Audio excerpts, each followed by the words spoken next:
देश को क्या क्या भुगतना पड़ा है, आप उस पर जाइए ना। 1000 साल तक जो देश गुलाम रहा, हमने मुसलमानों की गुलामी झेली, फिर अंग्रेजों की गुलामी झेली, उसके बाद भी इस पे कांग्रेस का शासन रहा, जो जो हिंदुस्तानी अंग्रेज थे।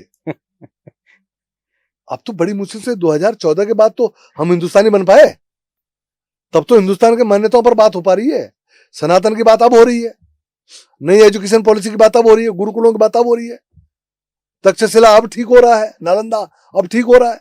हिंदुस्तान तो अब बन पाए हम 2014 के बाद। अभी तक तो हम भारतीय अंग्रेजों के गुलाम थे, उसे बाहर तो अब निकल पा रहे हैं उस माइंडसेट से।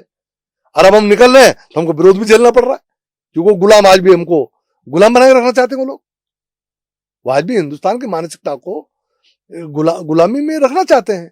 वो नहीं चाहते कि हम खुले दिमाग से विचार करें, हम हिंदुत्व का विचार करें, हम सनातन का विचार करें, हम ये कहेंगे भारत हिंदू राष्ट्र है, दुनिया में सबसे बड़ा हिंदुओं का केंद्र है, सनातन की भूमि है, भगवान श्री राम की भूमि है, कृष्ण की भूमि है। ये तो हम बोल रहे हैं ना, बीजेपी वाले। हाँ, शुरुआत से नहीं, हम बोल रहे हैं ना। मुझे बताओ, ये जो काले अंग्रेज हमारे वाले भारतीय अंग्रेज हैं, ये तो आज भी कह रहे हैं राम पैदा ही नहीं हुआ।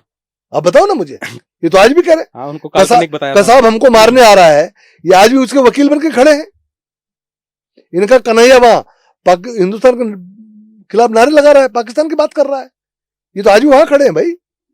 अरे आपका देश आजाद ही सही मायने में मानसिक गुलामी से बाहर निकलने की कोशिश कर रहा है।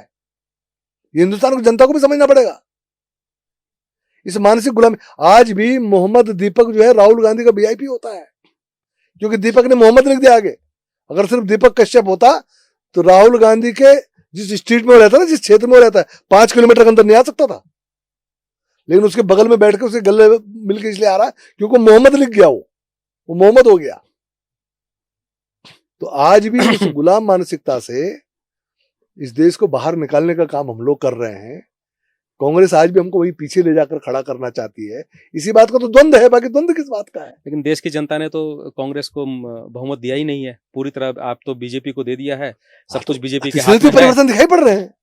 राम का मंदिर भी बन गया, तो लगता है कि जल्दी ही जो है राम का मंदिर भी बन गया, परिवर्तन काफी आगे बढ़ेंगे। नेशनल एजुकेशन पॉलिसी भी आ गई, धारा 370 भी हट गई। आज मेरी फौजें पाकिस्तान के अंदर घुस के रगड़ने को तैयार बैठी हुई है, चाइना के सामने डटकर खड़ी है। आज हम अमेरिका जैसे को ताल ठोक के सामना करने को तैयार बैठे हुए हैं।